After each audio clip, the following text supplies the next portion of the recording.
ఏది ఏమైనప్పటికీ దేవుని సన్నిధిలో గడపడం మనకు ఆనందం, మన మనసుకు గొప్ప శాంతి సమాధానాన్ని ఇస్తుంది. కనుక అలాంటి దేవుని సన్నిధిలోనికి ఈ రాత్రి మీరు రావడం చాలా సంతోషంగా ఉంది. దేవుని యొక్క వాక్యంలోనికి మనం వెళ్దాము. దేవుని వాక్యాన్ని అందించడానికి దైవజనులు మన మధ్యను రెవరెండ్ దినకర్ పాల్ గారు మన మధ్య రెడీగా ఉన్నారు. దేవుని వాక్యాన్ని మనం శ్రద్ధగా వినడానికి రెడీగా ఉన్నామన్న వాళ్ళందరూ స్తోత్రాలు చెప్దాం. చెప్పారు అందరం? చెప్పలేని వాళ్ళు రెడీగా లేనట్టు మాట. కనుక అందరూ రెడీగా సిద్ధంగా ఉన్నారు. పాస్టర్ గారు కూడా మనకు దేవుని వాక్యాన్ని అందించడానికి ఈ రాత్రి సిద్ధంగా ఉన్నారు. కనుక ఆలస్యం చేయకుండా ఇక్కడ దేవుని వాక్యానికి మన సమయం ఇద్దాం. పాస్టర్ గారు దేవుని వాక్యాన్ని చెప్పకముందు వారి యొక్క బాబు వచ్చి ప్రార్థన చేస్తారు. జోష్ బాబు ప్రార్థన చేయాల్సిందిగా కోరుతున్నాం. ఎక్కడున్నాడు? భోజనానికి వెళ్ళాడా? అయితే లాస్ట్లో చేస్తాడండి. చిన్నయ్య గారు దొరకట్లేదు, పెద్దయ్య గారు దొరుకుతున్నారు, కానీ చిన్నయ్య గారు మంజీరిని అంతనే సర్వే చేసేస్తున్నాడు. ఆయన దొరకట్లేదు. కొత్త అయినా గారు దేవునికి స్తోత్రం. ఓకే, తర్వాత చేస్తారు. బాబు వచ్చిన తర్వాత చెప్పులు కొడుతూ ఈ రాత్రి వేళ దైవజనులు మన మధ్యకు ఆహ్వానిద్దాం.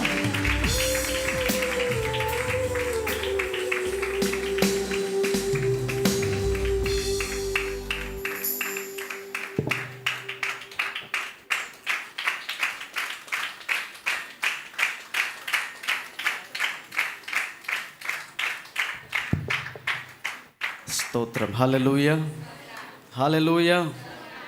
దేవుని పరిశుద్ధ నామానికి మహిమ కలుగును గాక. సరిపోలేదు మీ ఆమెన్. హల్లెలూయా. దేవుని యొక్క మహాపరిశుద్ధ నామమునకు స్తుతి, మహిమ, ఘనత, ప్రభావములు యుగ యుగములు కలుగును గాక. ఈ దినం మీతో ఉండటం చాలా సంతోషంగా నేను భావిస్తూ ఉన్నాను. ఎందుకంటే నిజంగా దేవుని యొక్క ప్రసన్నత, దేవుని యొక్క సన్నిధి మీ అందరిలో నేను చూడగలుగుతున్నా. ఈ ఉపవాస దినాల్లో ఎలాంటి శక్తిని మనం అనుభవిస్తామంటే, నిశ్చయంగా ఉపవాస దినాన్ని ఉపవాస దినంగా ప్రతిష్ఠించుకోగలిగితే దేవుని యొక్క కార్యాలని ఖచ్చితంగా చూస్తాం. ఆమెన్. భక్తి అనేది భ్రమ కాదు అని నేను ప్రతిసారి చెప్తా ఉంటా. మా సంఘంలో కూడా చెప్తా ఉంటా, భక్తి అనేది భ్రమ కాదు. ఎందుకంటే ఈ రోజుల్లో ఈ హైలీ డెవలప్డ్ జనరేషన్లో చాలామంది ఏమనుకుంటున్నారంటే, ఈడ సమయం గడిపేదానికంటే ఈ సమయం కాస్త బయట ఎక్కడైనా గడిపితే తగిన ఫలం, బహుశా డబ్బు కావచ్చు, ఇంకేదైనా విలాసవంతమైన జీవితం కావచ్చు, ఇంకేదైనా వ్యర్థము వ్యర్థము వ్యర్థము అని జ్ఞానము సంపాదించినటువంటి ఎవరమ్మా? ప్రసంగి గ్రంథాన్ని రాశాడు. ఆయన పేరేంటి? సొలొమోన్ గారు. హల్లెలూయా, హల్లెలూయా. జ్ఞానవంతుడికి అంత వ్యర్థంగా కనబడితే ఆయనంత జ్ఞానం లేని మనకెందుకమ్మా ఈ లోకం కదా. హల్లెలూయా. అందును బట్టి నేనైతే మిమ్మల్ని అందరిని బట్టి చాలా సంతోషిస్తున్నాను. మరొకసారి దైవ సేవకులకి ప్రేమపూర్వకమైన వందనాలు తెలియజేస్తున్నాను. సేవకురాలకి కూడా, అలాగే మీ చిన్నయ్య గారికి ప్రేమపూర్వకమైన వందనాలు. మీ అందరికీ కూడా మధ్యాహ్నం నేను మీకు వందనాలు చెప్పినందుకే మీరు వాక్యం విన్నారని నాకు అర్థమైంది. ఇప్పుడు చెప్పమంటారా? వద్దా? చెప్తాను. Praise the lord. హల్లెలూయా.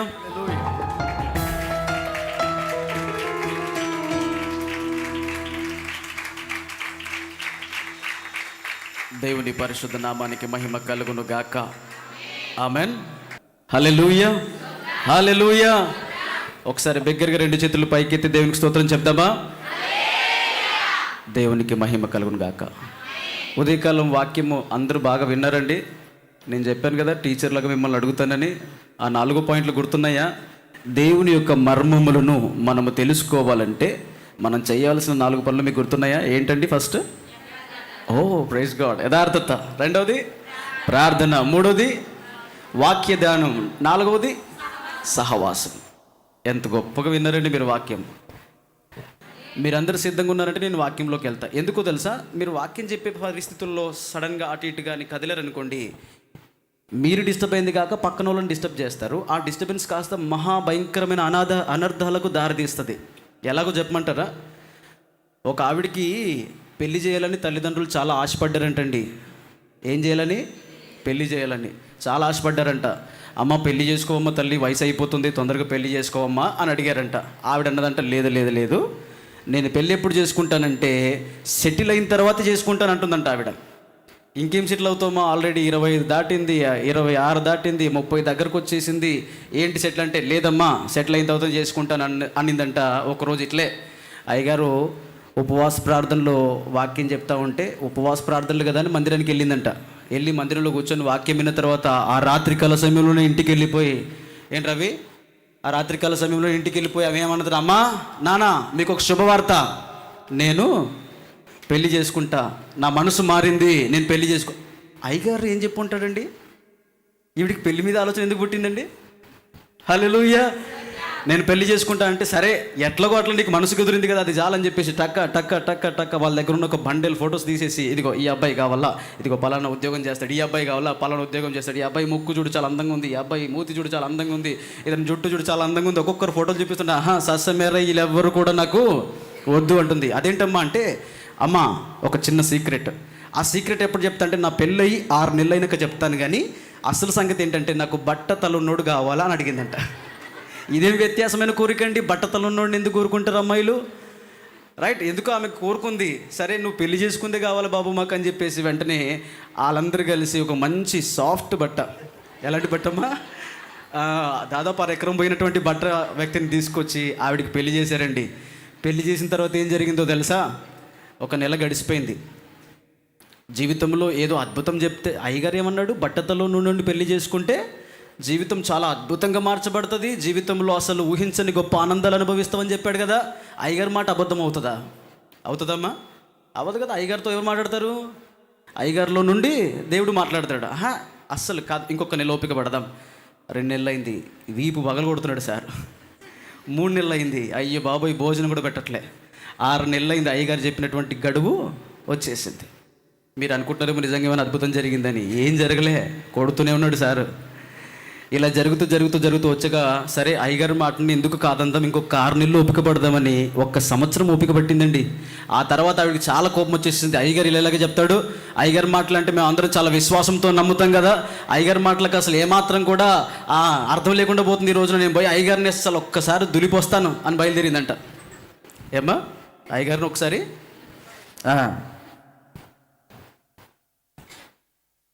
వచ్చింది అయ్యగారి దగ్గరికి.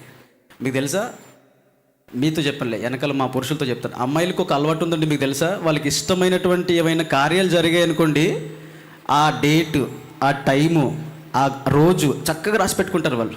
ఎందుకంటే వాళ్ళకి చాలా ప్రియమైనటువంటి సమయం అది. ఏనా? రైట్. అయితే అయ్యగారి రోజు, అయ్యగారు నువ్వు పలానా రోజున బట్టతలోని పెళ్లి చేసుకోమన్నావు, నేను చేసుకున్నాను, మంచి మామూలు బట్ట కదా, ఒకసారి నువ్వు చూడు ఫోటో, ఇంత మంచి బట్టోడిని చూసుకొని పెళ్లి చేసుకున్నాను నేను, నువ్వేంటి నా జీవితం నాశనం అయిపోయింది, అసలు సంతోషమే లేదు, కొడతా ఉన్నాడు నన్ను, ఈ బగలు కొడతా ఉన్నాడు, అసలు ఇదేంటి అయ్యగారు, నీ మాటను నమ్మి నేను చేసుకుంటే నా జీవితం కాస్త మొత్తం దుర్భరం అయిపోయింది అంటే అయ్యగారు తలకోకుండా ఉన్నాడు. అదేంటమ్మా, నేనెందుకు బట్టతలను చేసుకోమంటానమ్మా అంటే, ఇదిగో పలానా డేటు, పలానా టైము, పలానా రాత్రి ఉపవాస ప్రార్థన, ప్రతిష్ఠిత ఉపవాస ప్రార్థన, ఈరోజు ఏం రోజునా, అలా మీరు ఎవరు కాకూడదని నా ఉద్దేశం. ఏంటి, ఆ రోజున అయ్యగారు మెల్లిగా తన ప్రసంగాన్ని ఓపెన్ చేసి చూసి ఆయన అంటాడంట, అయ్యయ్యో అమ్మా, అందుకే పద్దాక నేను చెప్పేది ఏంటంటే, వాక్యం చెప్పేటప్పుడు ఎలా వినాలి? శ్రద్ధగా వినాలి. నువ్వు చేసిన పని ఏంటో తెలుసా? నేను చెప్పిన మాటని కాస్త తప్పు అర్థం చేసుకున్నావు. నేను చెప్పిన మాట ఏంటంటే, పట్టుదల ఉన్నోని పెళ్లి చేసుకోవాలి అని చెప్పాను. నువ్వు బట్టతలాన్ని కినబడి బట్టతలోని పెళ్లి చేసుకుంటే నేనేం చేయగలను అన్నాడంట. ఈ రోజున దేవుని వాక్యాన్ని మీరు అశ్రద్ధగా అట్లా కొంచెం ఇక్కడ కొంచెం అక్కడ మనసు పెట్టి కానీ మీరు వాక్యం విన్నారనుకో, ఇక బట్టతల కథే. మీరు అనుకోవచ్చు బహుశా నాకు పెళ్ళి అయిపోయింది కదా, ఇంకెక్కడ బట్టతల అని అనుకున్నావు, కానీ అలాంటి అనుభవాలు వస్తాయి, జాగ్రత్త. హల్లెలూయా. కాబట్టి మీరు ఏం చేయాలా? ఏం చేయాలమ్మా? బట్టతలను పెళ్లి చేసుకోవాలా ఏంటి? శ్రద్ధగా వినాలి. ఎలా వినాలి? శ్రద్ధగా వినాలి. వింటారా మరి? రైట్. బైబిల్స్ తెరిచి, త్వరగా మన బైబిల్స్ తెరిచి, ఈ ఉపవాస దినాల్లో దేవుడు మనకి ఇచ్చేటువంటి 2వ అంశం నేను చెప్తున్నాను, జాగ్రత్తగా వినండి. 3 మాటలు చెప్పి ముచ్చటగా ముగిస్తాను. హల్లెలూయా. ఎన్ని రోజులు ఉపవాస ప్రార్థన పెట్టుకున్నారు మీరు? ఎన్ని రోజులమ్మా? 3 రోజులు కదా. 3 రోజులకి సరిపడా మంచి 3 మాటలు చెప్తాను. నెంబర్ 1 సహాయము చేయువాడు, నెంబర్ 2 రక్షించువాడు, నెంబర్ 3 దయ చూపించువాడు. ఇలా ఈ 3 మాటలు చెప్పి నేను నా వాక్యం ముగిస్తాను. ఓకేనా? ఓకేనా? మీ అందరికి అర్థమవుతుంది కదా? ఏమిటమ్మా? ఓకే. రక్షించువాడు. ఓకే. దయ చూపించువాడు. మళ్ళీ చెప్పండి. సహాయం చేయువాడు, దయ చూపించువాడు. ఈ ఉపవాస దినాల్లో ఒక మాట చెప్పి నేను వాక్యంలోకి వెళ్ళిపోతాను. ఉపవాసము అంటే అర్థం ఏంటో తెలుసా మీకు? ఉపవాసం అంటే అర్థం ఏంటి అంటే అన్నం తినేయకుండా, ఏం తినకుండా, ఏం తాగకుండా వచ్చి ఆయన సన్నిధిలో మోకరించడం మాత్రమే కాదు. ఉపవాసము అంటే అర్థం ఏంటంటే ఉపవాసము. అంటే అర్థం ఏంటి? ముఖ్యమంత్రి ఉన్నాడండి, ముఖ్యమంత్రి కింద ఉండేటోడిని ఏమంటారు? ఉప ముఖ్యమంత్రి అంటాడు. సర్పంచ్ ఉన్నాడు అనుకోండి, ఆయన కింద ఉండే సర్పంచ్ని ఏమంటారు? ఉప సర్పంచ్. అంటే అంటే అతని కింద ఉండేటోడు నెక్స్ట్ ప్రయర్ పర్సన్. ఉపవాసము అంటే దేవుడు ఒకవేళ ఇదిగో ఇక్కడ ఉన్నట్టయితే ఆయన క్రింద మీరుండి ఆయన కృప కొరకు కనిపెట్టుకోవడమే ఉపవాసము.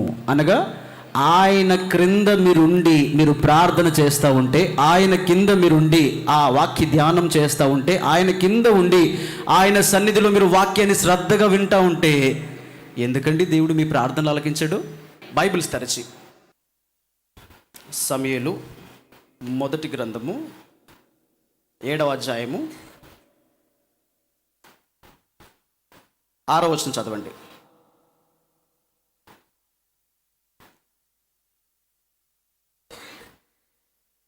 చదువుతారమ్మా ఎవరైనా? వారు మిస్పాలో కూడుకొని నీళ్లు చేది యెహోవా సన్నిధిని కుమ్మరించి ఆ దినము ఉపవాసముండి యెహోవా దృష్టికి పాపాత్ములమని ఒప్పుకొనిరి. ప్రార్థన. ప్రేమగల తండ్రి, ఈ రాత్రికాల సమయంలో నీ బిడ్డలతో మీరు ముచ్చటించి మాట్లాడాల్సిందిగా బ్రతిమాలు కొట్టున్నాను ప్రభా. ఇదిగో మనుషులు మాట్లాడడం వల్ల ఏ ప్రయోజనం లేదు, మీరు మాట్లాడడం వల్ల నిశ్చయంగా మా జీవితాల్లో అనేకమైనటువంటి పరిస్థితులలో ట్రాన్స్ఫర్మేషన్ మేము చూడగలం. మా జీవితాలు బాగుపడతాయి ప్రభా. మీరు మాట్లాడిన చోట నీ మాట చాలు ప్రభా. ఇదిగో మా జీవితాల్లో మేము ఉన్నతమైనటువంటి గొప్ప అనుభూతిని అనుభవించటానికి అట్టి కృప, అట్టి సహాయము నీ మాట ద్వారా ఈ దినం మాకు అందించుటకు మీరు కృప సహాయం చేయమని మా ప్రియ రక్షకుడకు యేసు పేరటి ప్రార్థన అడుగుచున్నాము తండ్రి. Amen, amen. రైట్. సమూయేలు మొదటి గ్రంథము 7వ అధ్యాయము మనం చదివాము 6వ వచనంలో, వారు మిస్పాలో కూడుకొని నీళ్లు చేది యెహోవా సన్నిధిని కుమ్మరించి ఆ దినము ఉపవాసం ఉండి యెహోవా దృష్టికి మేము పాపాత్ములమని. చూడు బా, ఇక్కడ మిస్పా అనే ఒక ప్రాంతంలో ఇశ్రాయేల్ ప్రజలందరూ దేవుని సన్నిధిలో ఉపవాసం ఏర్పరచుకున్నారంట. ఈరోజు మనందరం ఏం ఏర్పరచుకున్నాం? ఉపవాసం ఏర్పరచుకున్నాం. ఎందు నిమిత్తం ఏర్పరచుకున్నామంటే ఒక్కొక్కరికి ఒక్కో రకమైనటువంటి కోరికలు ఉన్నాయి. కానీ ఒక్కొక్కరితో దేవుడు మాట్లాడగలడు, ఒక్కొక్కరి కోరికలు దేవుడు తీర్చగలడు. మొన్న ఈ మధ్యకాలంలో మా మందిరం నుండి ఒక మీటింగ్ పెట్టాం మేము. ఆ మీటింగ్ నేను ఊహించిన దానికంటే గొప్ప జనం వచ్చారు. హల్లెలూయా. దైవ సేవకులు, మా ఆత్మీయ నాయకులు జబరాజ్ అన్న గారు ఆ దినాన వాక్యం ప్రసంగిస్తూ ఉండగా, వాక్యం అయిపోయినాక ఒక రోజు అయిన తర్వాత ప్రతి సేవకుడు నాకు ఫోన్ చేసి, కొంతమంది విశ్వాసులు కూడా ఫోన్ చేసి వారు అన్న మాట ఏంటంటే, అయ్యగారు నాతోనే మాట్లాడాడు, అయ్యగారు నాతోనే మాట్లాడా నేను అంటాడు. అయ్యగారు నా గురించే చెప్పాడు ఇంకొక ఆయన అంటాడు. అయ్యగారితో ఇదిగో నా కోసం ఈ వాక్యము నేను చాలా అంటే మాట్లాడింది ఒకటే వ్యక్తి కదా, ఒకే టైంలో కదా. ఇంతమందికి వ్యక్తిగతంగా ఒక్కడితోనే మాట్లాడినట్టుగా ఎందుకు అనిపించింది అంటారు? అది పరిశుద్ధాత్ముడి యొక్క పని. Holy spirit can speak with anybody. ఎవరితోనైనా ఆయన మాట్లాడగలడు. నా మాటని చాలా జాగ్రత్తగా వినండి, నేను వాక్యంలోనికి వెళ్తున్నాను. వీళ్ళు మిస్పాలో కూడుకొని ఉపవాసం ఉండి ప్రార్థన చేస్తున్నారంట. దేవుని సన్నిధిలో మేము పాపాత్ములమని ఒప్పుకుంటున్నారంట. ఇంతకు ఎవరు వీళ్ళు అని ఆలోచన చేస్తే, మనం మధ్యాహ్నం చెప్పుకున్నాం కదా, వీళ్ళే ఇశ్రాయేలీలు. దేవుని ఎరగని ప్రజలు గారిలు. ఎవరు? దేవుని ఎరిగిన ప్రజలే. మీరందరూ ఎవరు? దేవుని ఎరిగిన ప్రజలమే. మనం కొన్నిసార్లు కానీ దేవునికి అయిష్టమైన కార్యాలు చేస్తూ ఉంటాం. అందుకే దేవుడు తన సేవకులు నిలబెట్టి మాట్లాడుతూ ఉంటాడు ఏంటంటే, ఆయనకు అయిష్టమైన కార్యములు మన జీవితంలో ఏది కూడా జరిగించడానికి సాహసము చేయకూడదు. ఆమెన్, హల్లెలూయా. నేను అంటాను, ఈరోజు వాక్యం చెప్పి వెళ్ళిపోయిన తర్వాత రేపొద్దున మంచి ఈ రాత్రి గాఢ నిద్ర మీకు కలిగిన వెంటనే, నిద్ర నుండి మీరు లేచిన వెంటనే వాక్యాన్ని అంతా మర్చిపోయినారనుకోండి, ఏవైనా మార్పులు జరుగుతాయో మీ జీవితంలో? జరగవు. హల్లెలూయా. మన పిల్లల్ని అకాడమిక్ స్టార్టింగ్లో పుస్తకాలు కొనిచ్చి, తెల్ల పుస్తకాలన్నీ కొనిచ్చి, టెక్స్ట్ బుక్లన్నీ కొనిచ్చి స్కూల్కి పంపిన తర్వాత ఆ ఇయర్ ముగింపులో చివరిలో పిల్లల పుస్తకాలు తెరిచి చూస్తే వాడి పుస్తకంలో వాడి పేరు మాత్రమే తప్ప ఆ పుస్తకం అంతా ఖాళీగా ఉందనుకోండి, మీరు ఏం చేస్తారు? మీ పిల్లోడిని టప్ప టప్ప టప్ప టప్ప చంపలు బాగలు కొట్టరా? అవునా కదా? మరి ఈ దినాన ఒక తల్లిగా ఒక తండ్రిగా నీ పిల్లల్ని కొట్టడానికి నీకు అంత అధికారం ఉండగలిగితే మనందరం ఎవరి పిల్లలము? ఒకవేళ ఒక తల్లిగా తండ్రిగా నీ పిల్లల్ని సరి చేసుకోవడానికి, వారిని క్రమశిక్షణలో పెట్టడానికి పద్దాక నాన్న అది ముట్టుకోవద్దురా, నాన్న అది చేయకూడదురా, నాన్న ఇలా మాట్లాడకూడదురా, నాన్న అలా చేయకూడదురా అని పద్దాక హెచ్చరిస్తూ ఉంటావు కదా. నిన్ను దేవుడు హెచ్చరిస్తున్న ప్రతిసారి నువ్వేం చేయాలో తెలుసా? శిరస్సు వంచి, తండ్రి నన్ను క్షమించు. నీ కుమారుడు ఏదైనా తప్పు చేశాడు అనుకోండి, ఆ తప్పును బట్టి ఆడిని తిడుతూ ఉంటే, డాడీ సారీ డాడీ, ఇంకోసారి అలా చేయండి డాడీ అంటే నీ మనసు జాలి పుట్టదా? పుట్టదా చెప్పండి అమ్మా, ప్రాక్టికల్గా మాట్లాడదాం. అవునా? నీ కుమార్తె ఏదైనా పొరపాటు చేసిందనుకోండి, అమ్మా సారీ అమ్మా నేను తెలియకుండా చేశానమ్మా అని అంటే, సరేనమ్మా ఇంకోసారి అలా చేయమాకమ్మా అంటమ్మా అనమ్మా. ఈరోజు దేవుని సన్నిధిలో ఆయనకు ఇష్టమైన కార్యములు నీ జీవితంలో ఏవైనా జరుగుతున్నట్టుగా నువ్వు గమనించగలిగితే, పరిశుద్ధాత్మ దేవుడు నీతో మాట్లాడుచున్నప్పుడు అద్భుతముగా, నిశ్చయముగా, ఖచ్చితముగా వాటిని నీ జీవితంలో నుంచి పక్కకు పడేయడానికి నువ్వు సిద్ధపడాలి. హల్లెలూయా! ఆ దినం నీ జీవితంలో ఒక మహోన్నతమైనటువంటి విడుదల దినం. ఆమెన్.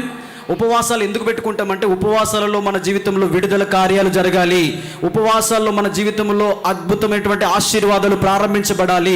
ఉపవాసము జరుగుచుండగానే మన జీవితంలో మనం బంధింపబడినటువంటి మన బంధకాలన్నీ కూడా తెగిపోవాలి.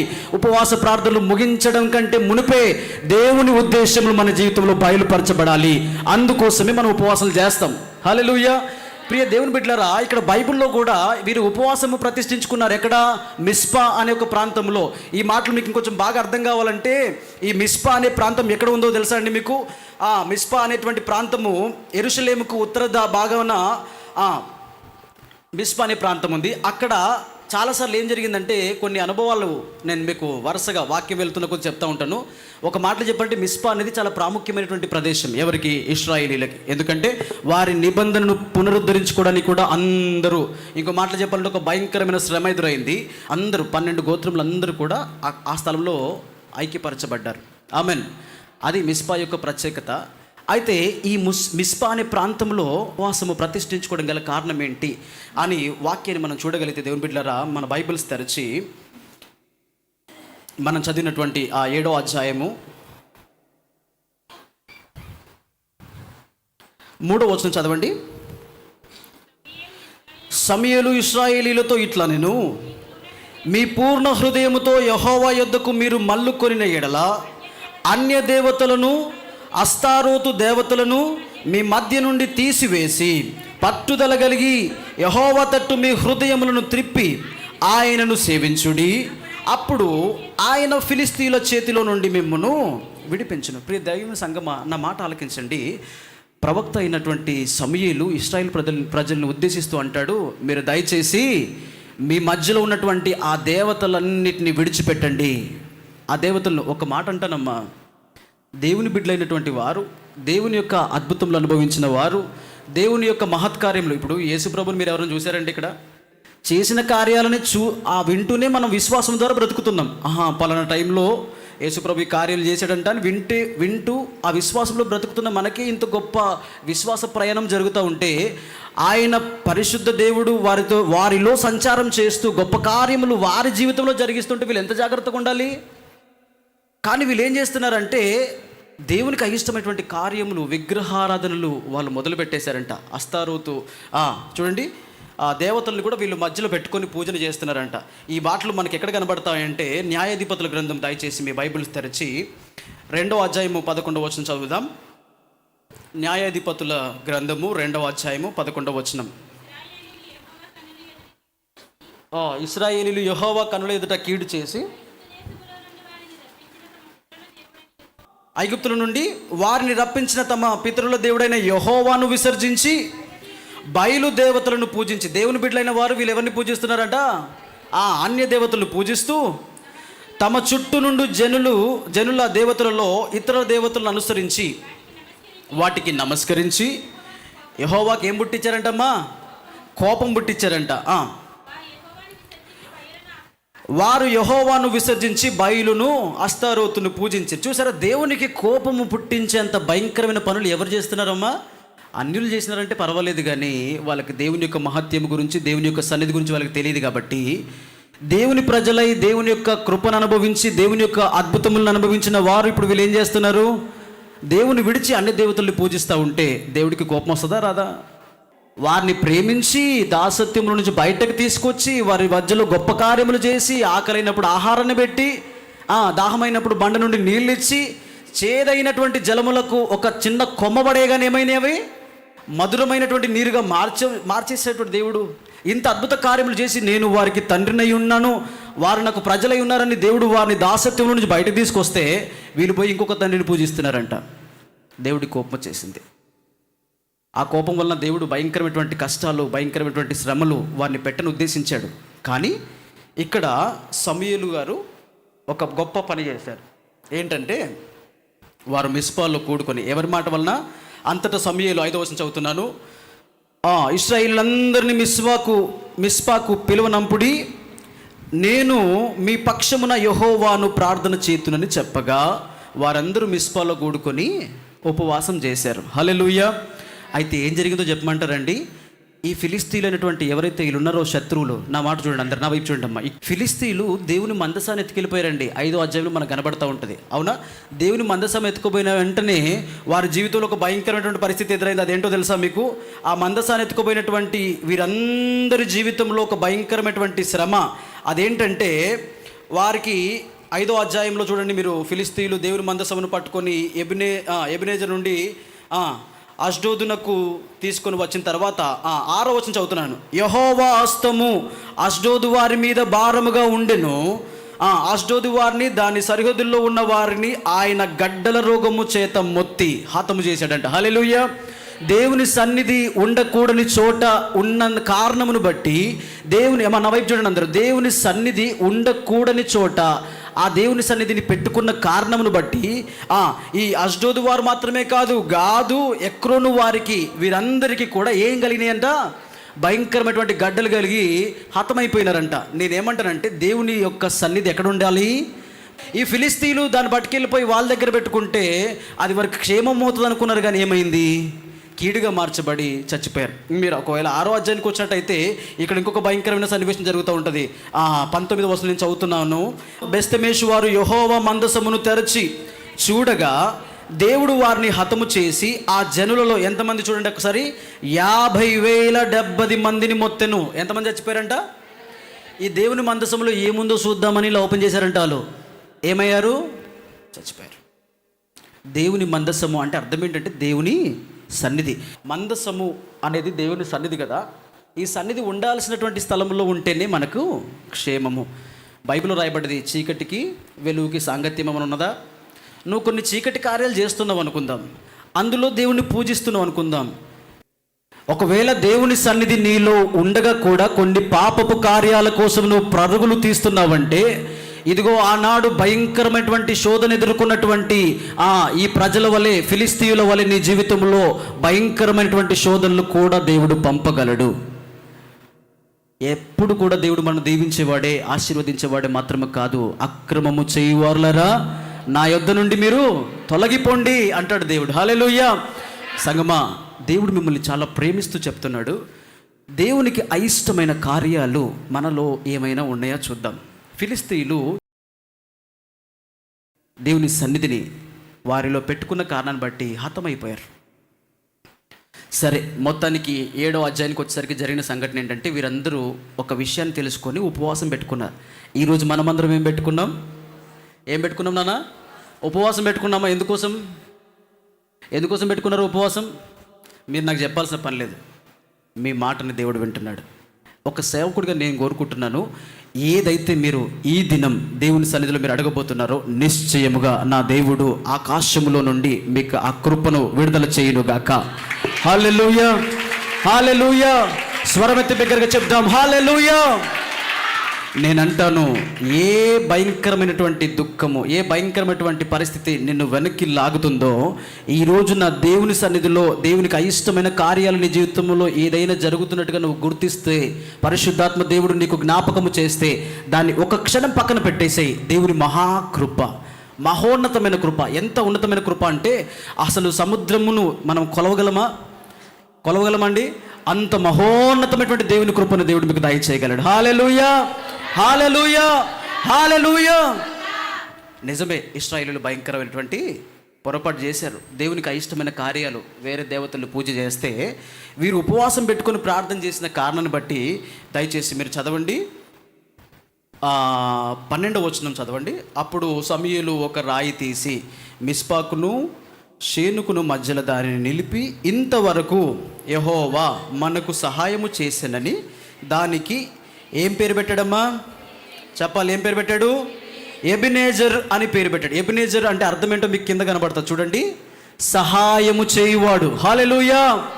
ఈ లోకంలో ఒకవేళ నువ్వేమైనా పొరపాటు చేస్తే కానీ, నువ్వు చేసిన పొరపాటు చిన్నదే కావచ్చు, కానీ లోకము ఆ పొరపాటును మరీ పెద్దదిగా పేని పెద్దదానిగా చేసేసి నిన్ను నిందితురాలుగా చేసేసి నీ జీవితంలో సంతోషం లేకుండా చేసేసి నిన్ను కృంగదీసి నిన్ను దుఃఖపరిచి నిన్ను అసలు భయంకరమైనటువంటి వేదనలో పడేసి ఆఖరికి వచ్చేసరికి నీ ప్రాణాన్ని తీయడానికి కూడా లోకం చూస్తుందేమో. కానీ నీ పొరపాట్లని దేవుడు ఎన్నడూ కూడా మనసును పెట్టుకొని దానిని బట్టి పక్షపాతము చూపువాడు నీ దేవుడు కానే కాదు. ఇశ్రాయేలీయులు ఇంత భయంకరమైన పాపం చేసినా కూడా వారి ఉపవాస దినమును బట్టి దేవుడు ఏం చేశాడో తెలుసా? సహాయం చేశాడంట. ఏంటో సహాయం తెలుసా? పైన సమయం లేదు కనుక నేను చదివించలేదు మిమ్మల్ని.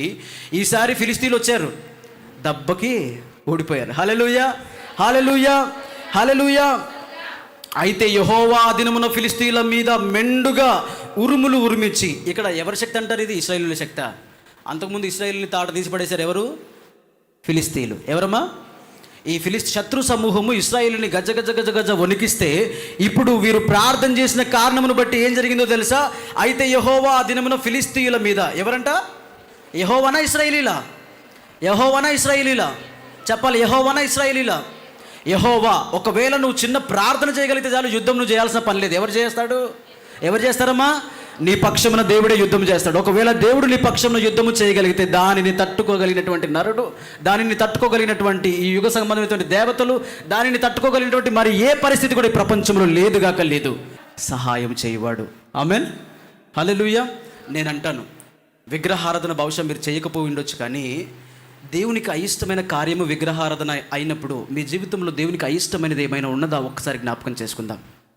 నిద్రపోతున్న వారందరూ ఒకసారి గట్టిగా హల్లెలూయా చెప్పండి. హల్లెలూయా, హల్లెలూయా. దేవునికి స్తోత్రం. శ్రద్ధగా వింటున్నవారు ఒకసారి గట్టిగా హల్లెలూయా చెప్పండి.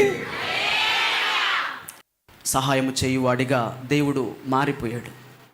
అంతకుముందు ఎలా ఉన్నాడంటే వారి మీద కోపము కలిగి ఉన్నాడు, వారి మీద భయంకరమైన ఆగ్రహము కలిగి ఉన్నాడు. కానీ ఇప్పుడు వీరు చేసిన చిన్న ప్రార్థనను బట్టి దేవుడు తన మనసు మార్చుకోవాలి. అందుకే యోవేలు గ్రంథం 2వ అధ్యాయంలో మనకు ఒక చక్కని మాట కనబడుతుంది. మీరు తెరవాల్సిన పని లేదు, కానీ ఇప్పుడైనను మీరు మనస్ఫూర్తిగా ఆయన యొద్దకు మళ్ళీ మీరు ఉపవాసం ఉంటే కానీ 13వ వచనం, తాను చెయ్యనుద్దేశించిన కీడును చెయ్యక మాని యెహోవానే పశ్చాత్తాపడతాడంట. హల్లెలూయా.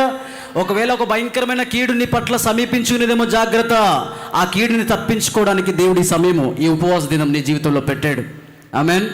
ఇంకా పట్టించుకోకుండా ఇంకా నాకేమిలే అనుకుంటా ఇష్టానుసారమైనటువంటి ప్రయాణం కనుక నువ్వు చేస్తున్నట్లయితే, ప్రియ సంగమా, ప్రియ దేవుని కుమారుడా, దేవుని కుమార్తె, జాగ్రత్తగా ఈ మాట విను. దేవుని సన్నిధి నిన్ను దాటి వెళ్ళక మునుపే, దేవుని సన్నిధి నిన్ను విడిచిపెట్టి వెళ్ళక మునుపే ఆయనకు అయిష్టమైన కార్యములు నీ జీవితంలో ఏమైనా జరుగుతున్నాయా జ్ఞాపకము తెచ్చుకొని వాటిని ఈ క్షణమే ఈ స్థలములోనే, ఈ పరిశుద్ధ దేవాలయంలోనే, దేవుని మందస్సము కలిగినటువంటి ఈ యొక్క పరిశుద్ధ సమయంలోనే వాటిని నువ్వు విడిచిపెట్టుదువు గాక. ఆమేన్, హల్లెలూయా, హల్లెలూయా. ప్రియ సంగమా, ఆ రీతిగా దేవుడు వారికి సహాయపడ్డాడు. అంతేకాకుండా బైబిల్స్ తెరిచి కీర్తన గ్రంథంలో 54వ కీర్తన 4వ వచనం చెప్దాం. 54వ కీర్తన 4వ వచనం చదువుదాం. ఇదిగో దేవుడే నాకు సహాయకుడు, ప్రభువే నా ప్రాణమును ఆదరించువాడు. హల్లెలూయా. ఈ మాట చాలా జాగ్రత్తగా వినండి, నా వైపు చూడండి అందరూ. ఇక్కడ భక్తుడైన దావీదు అంటున్నాడు, దేవుడే నాకు సహాయకుడు. ఆనాడు ఇశ్రాయేలుకు సహాయం చేసినటువంటి దేవుడే నాకు కూడా సహాయకుడు. రెండవదిగా అంటున్నాడు, ఆయనే నా ప్రాణమును. ఈ వాక్యము భక్తుడైన దావీదు గారు రాసినప్పుడు ఆయన పరిస్థితి ఏంటో తెలుసా మీకు? ఆ పైన చిన్న అక్షరాలతో రాయబడి, ఒకసారి ఆ మాటలు చదవండి అమ్మా. చదవాలా? ప్రధాన గాయకుడికి చదవాలా?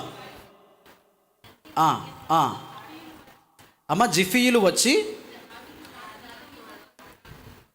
గట్టిగా చెప్పాలా, జిఫీయులు వచ్చి, కరెక్టే, దావీదు మాలో దాగి ఉన్నాడని సౌలుకు చెప్పిన సందర్భం అంట. హల్లెలూయా. ఇక్కడ మీకు అర్థం కాదని నేను చెప్తాలేండి, నా వైపు చూడండి అందరూ. ఏమైందంటే, సౌలు గారు ఉన్నారు కదండి, దావీదు గారి మామ, ఆయన భయంకరమైనటువంటి పగ పెంచేసుకున్నాడు. ఎవరి మీద? దావీదు గారి మీద. సౌలుకి 1000 దండాలు అయితే దావీదుకి ఎన్నంట? 10,000 దండాలు అని చెప్పేసి మొత్తం ఇశ్రాయేలీల మొగ్గంతా ఎక్కడ వైపు ఉంది? దావీదు గారి వైపే ఉంది. అభిషేకం అంతా దావీదు గారి మీదనే ఉంది. ఈ పరిస్థితిని గమనించి సౌలు గారు మొహం మూడ్చుకొని, అయ్యా ఇక నా రాజ్యం పోయింది అని చెప్పేసి పగ పెంచేసుకొని, ఏదేమైనా సరే వీడిని లేపేశానంటే ఇంకా కథ అయిపోయినట్టే, మళ్ళీ తిరిగి రాజెవరు? నేనే అనుకుని భయంకరమైనటువంటి కుట్ర తన మనసులో పెట్టుకొని భయంకరమైన ప్రయత్నాలు చేస్తూ ఉన్నాడు. రకరకాలుగా చంపడానికి ప్రయత్నం చేస్తున్నాడు. ఆమెన్. సౌలు ఏ గోత్రానికి చెందినవాడో తెలుసా మీకు? బెన్యామీన్ గోత్రానికి చెందినవాడు. చదివితే న్యాయాధిపతుల గ్రంథం చదవద్దు ఇప్పుడు, 20వ అధ్యాయంలో మీకు చూడగలిగితే, బెన్యామీను ఆ గోత్రము గల వారికి ఎంత గొప్ప గురి ఉంటుందో తెలుసా అండి మీకు? గురి అంటే ఏంటో తెలుసా? బాణం తీసుకొని, ఒకవేళ మీలో ధైర్యంగా సాహసం నా పైన మీరు చేయండి పాస్టర్ గారు అని ఒకవేళ మీరు నిలబడగలిగితే, మీ తల మీద ఒక నిమ్మకాయ పెట్టి ఒక కత్తి తీసి నేను ఆ నిమ్మకాయనే కొడతా అంటే మీరు బ్రతకగలరండి? నిలబడగలరా కనీసం చెప్పండి? మీరేం భయపడొద్దమ్మా, నేను ఉన్నాను, నేను ఖచ్చితంగా నిమ్మకాయనే కొడతాను, మీ తలకాయని కొట్టనని చెప్పినా మీరు నమ్ముతారా? చెప్పాలా? నమ్ముతారా? నమ్మలేరు. ఎందుకంటే ఏమవును, నిమ్మకాయ కాస్త తలకాయ ఏమి ఉంటుంది అనుకో, ఏమవుద్ది? Chapter close. హల్లెలూయా, హల్లెలూయా. కానీ ఈ బెన్యామీను ఎలాంటి వారంటే, గురి తీసి కొడితే తల వెంట్రుక జస్ట్ ఇలా పట్టుకొని ఇలా లిఫ్ట్ చేసి కొట్టమని చెప్తే కానీ ఆ తల వెంట్రుకని గురి తీసి కొడితే కరెక్ట్గా వెంట్రుకని లేపగలిగినంత గురి కలిగిన వారు అని రాయబడ్డది బైబిల్లో. అట్లాంటి పరిస్థితుల్లో సౌలు ఈటలు విసిరాడా లేదా దావీదు మీద? చేశాడమ్మా కదా, రైట్. ఈటలు విసిరినప్పుడు తప్పించుకోవడము ఈ దావీదు గొప్పతనం కాదు, దావీదులో ఉన్న దేవుని గొప్పతనం. హల్లెలూయా. ఈ పరిస్థితులు ఎన్నో అనుభవించారు దావీదు గారు. చాలా భయంకరమైనటువంటి అనుభవాలు నేను మీకు వెళ్తూ ఉంటాను. మొట్టమొదటి మన పాయింట్లో 3 పాయింట్లు చెప్పాను. ఫస్ట్ వన్ ఏంటి? సహాయము చేయవాడు. ఆనాడు భయంకరమైనటువంటి ఆ వ్యతిరేక పరిస్థితులలో ఇశ్రాయేలు ప్రజలు దేవుని దుఃఖపరుస్తూ ఉంటే కేవలం ఉపవాస ప్రార్థన పెట్టుకున్న కారణాన్ని బట్టి దేవుడు వారి ఆలోచనను, వారిపైన ఆయనకు ఉన్నటువంటి కోపమును విడిచిపెట్టి సహాయము చేయుటకు సిద్ధమై ఎబెనేజరుగా వారితో నడిచాడు దేవుడు. హల్లెలూయా.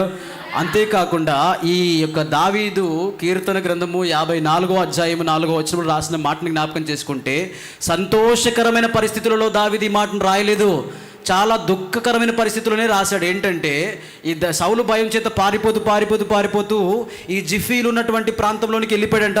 ఎవరు? దావీదు. అక్కడికి వెళ్ళిన తర్వాత జరిగిన సంగతి ఏంటంటే, హెబ్రోనుకు సౌత్ ఈస్ట్ సైడ్ ఆగ్నేయం వైపు ఉన్నటువంటి ఈ యొక్క జిఫీల ప్రాంతంలోనికి దావీదు వెళ్ళిపోయి అక్కడ దాచుకుంటే, ఈ జిఫీలు పోయి సౌలు గారికి చెప్పారంటే ఏమని, నువ్వు వెతుకుతున్నటువంటి దావీదు మా దగ్గరే ఉన్నాడు, దావీదు మా మధ్యలోనే ఉన్నాడని వెళ్ళి చెప్పారనమాట. ఈ మాటలు మీకు ఎక్కడ కనబడతాయి అంటే, బైబిల్ తెరిచి సమూయేలు మొదటి గ్రంథం 26వ అధ్యాయం 1వ వచనం నేను తీస్తున్నాను. మీరు చదివేది నాకు వినపడట్లేదమ్మా. అంతటా జిఫీలు దావీదు ఇదిగో మా మధ్యలోనే దాగున్నాడని కనబడింది. అక్కడ పోయి ఎవరికి చెప్పారంట? సౌలు గారికి చెప్పారంట. ఈ పరిస్థితుల్లో ప్రాణాపాయం చేత తప్పించుకొని ఎక్కడో పారిపోయినటువంటి దావీదు జీవితంలో వీళ్ళు కాస్త మళ్ళీ ఏం చేశారండి?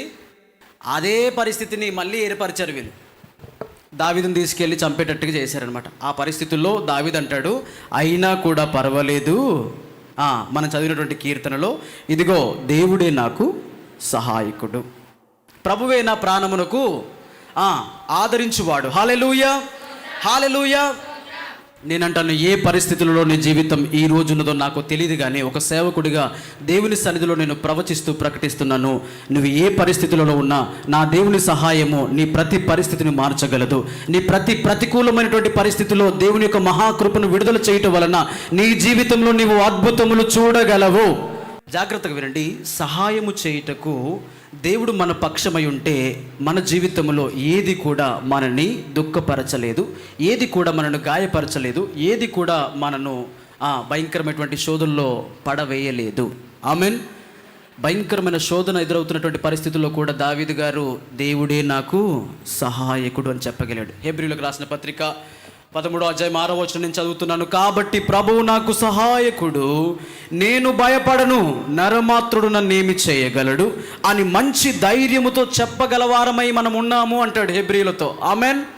ఎవరమ్మా? ప్రభువే మనకు సహాయకుడు అయి ఉండగలిగితే మనం భయపడనక్కరా లేదు. నరమాత్రులు మనం ఏం చేయగలుగుతారు? ఆమెన్. హల్లెలూయా. ఒక భయంకరమైన సన్నివేశాన్ని నేను మీకు చెప్తాను. మెదక్ చర్చ్ ఎంతమంది తెలుసండి? ఇక్కడ ఉన్నవారికి ఎవరు తెలియదా? రైట్. మెదక్ చర్చ్ కట్టడానికి ఆయన పేరు ప్రస్తావన అంతా చెప్పాను, కానీ షార్ట్గా చెప్తాను. మీకు ఆయన తెలియదు కాబట్టి చెప్తున్నా. మెదక్ చర్చ్ చాలా ప్రఖ్యాతిగాంచినటువంటి చర్చ్. హల్లెలూయా. ఆ చర్చ్ చాలా సంవత్సరాలు కట్టబడిందండి. ఇప్పటికి ఆ చర్చ్ కట్టి ఇప్పటికి ఎంత అయిందో 100 సంవత్సరాలు అయింది. ఆమెన్. అయితే ఈ చర్చ్ కట్టడానికి ఒక దొర వచ్చాడు, ప్యాషనేట్ దొర ఆయన పేరు. ఓకే, వచ్చి చర్చ్ కట్టాడండి. కట్టేదానికంటే ముందు ఆయన ఒక చిన్న చర్చ్ కట్టుకొని మంచిగా సేవ చేస్తాను. జాగ్రత్తగా నా మాట వినాలి. సేవ చేస్తూ ఉన్నాడు. అయితే పిల్లనిచ్చిన మావగారు ఎట్లా పెంచుతున్నాడో నా కూతుర్ని అని చెప్పేసి అక్కడి నుంచి వచ్చి మన భారతదేశంలో మెదక్ ప్రాంతానికి వచ్చి తన బిడ్డను చూస్తూ ఉంటే ఆ బిడ్డ పరిస్థితిని చూసి, అరే అద్భుతంగా బ్రతుకుతాడు, మంచిగా ఉద్యోగం చేసుకుంటున్నాడు, సుఖంగా బ్రతుకుతాడని నా బిడ్డని ఇస్తే తీసుకొచ్చి నరకంలో పడేశాడేంట్రా బాబు అని చెప్పేసి వాళ్ళ తండ్రి గారు ఏం చేశారో తెలుసా అండి? కొంచెం బాధపడిపోయి తన బిడ్డ కోసం ఒక మంచి బంగ్లా కట్టాడు. ఏం కట్టాడు? బంగ్లా కట్టాడు. ఆ బంగ్లా కట్టిన తర్వాత ఆ బంగ్లా మీద మన ప్యాషనేట్ దొరగారు పైకి నిలబడి దేవునికి స్తోత్రం చెప్తూ కిందకు చూసేసరికి మందిరం చిన్నగైంది, బంగ్లా పెద్దగైంది. అప్పుడు అనుకున్నాడంట, అరే దేవుడు నివసించే మందిరము ఎంత పెద్దగా ఉండాలి, దానికంటే ఎక్కువ నా బంగ్లానే పెద్దగా ఉంది కదా అని చాలా దుఃఖపడుతూ నేను ఒక మందిరాన్ని కట్టాలని సిద్ధపడి ఆ మందిరం కట్టడం కొరకు నిజాం వాళ్ళు పరిపాలిస్తున్నటువంటి రోజుల్లో వారి దగ్గరికి వెళ్ళి, అయ్యా కొంచెం మందిరానికి స్థలం ఇస్తారా, నేను మందిరం కట్టుకుంటానని అడిగాడంట. అడిగితే ఈ నిజాము దొర చాలా భయంకరమైనటువంటి వ్యతిరేకి, చాలా భయంకరమైనటువంటి ఆలోచన కలిగిన వాడు. మీ అందరికీ ఖచ్చితంగా కన్నీళ్లు కలిగేటువంటి అనుభవం దేవుని బిడ్డలారా. సేవకులు కానీ, ప్రవక్తలు కానీ, ఈ లోకంలో సువార్తను ప్రకటిస్తున్నటువంటి దైవ సేవకులు కానీ ఎంత భారము కలిగి ఉంటారో, ఎంత వేదన కలిగి ఉంటారో, మీ కొరకు ప్రతి క్షణం కన్నీరు గారుస్తూ, మీ కొరకు ప్రతి క్షణం ఏడుస్తూ ఎలాంటి మనోవేదన వారు అనుభవిస్తారో ఈ విషయాన్ని బట్టి మీకు అర్థమవుతుంది. హల్లెలూయా. వారు ఏం చేశారో తెలుసా? ఆయన దగ్గరికి వెళ్ళి, అయ్యా మందిరాన్ని కొంచెం కట్టుకుంటాం, మాకు స్థలం ఇవ్వండి అయ్యా అని అడిగితే ఆయన ఒక మాట చెప్పాడంట, ఓకే ఈ మందిరం కట్టుకోవడానికి నీకు స్థలం ఇస్తా, కానీ నువ్వు ఒక పని చేయాలా. ఏం చేయాలంటే, ఇదిగో మధ్యాహ్నం టైంలో ఎండ మస్తు భయంకరమైనటువంటి ఎండగా ఉన్నటువంటి సందర్భంలో నువ్వు ఎంత ప్రాంతం అయితే నడవగలుగుతావో అంత ప్రాంతం నీకు ఇచ్చేస్తాను అన్నాడంట ఆయన.